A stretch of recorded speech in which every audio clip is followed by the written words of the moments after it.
गे पास भजे तू गोरखी फर्स्ट डिवीजन से गे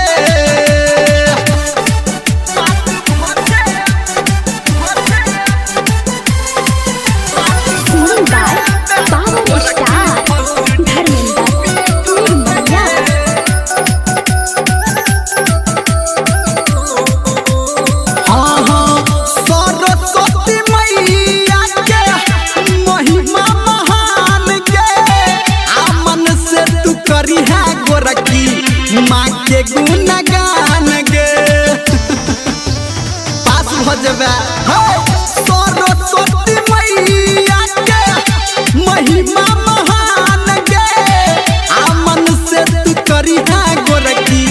माँ के गुणगान गे बात मनी है हमरे गोरखी एक टारी जन से गे पास भजबे तू गोरखी फर्स्ट डिवीजन से गे पास भजे तू गोरखी फर्स्ट डिवीजन से गे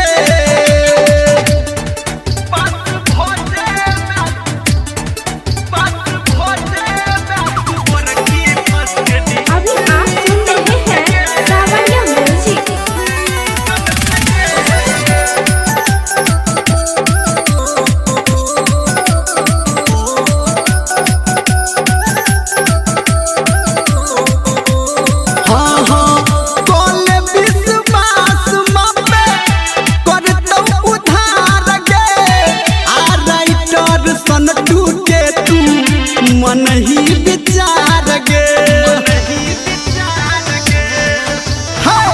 कौन विश्वास पे करतौ उधार गे आ छौरा निरमलिया पे कौले विचार गे डीजे संजय डीजे गौतम कहौ भी जन से गे पास भजे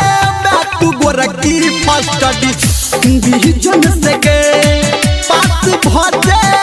तू गोरखी फर्स्ट डिवीजन से गे पास भजे तू गोरखी फर्स्ट डिवीजन से गे।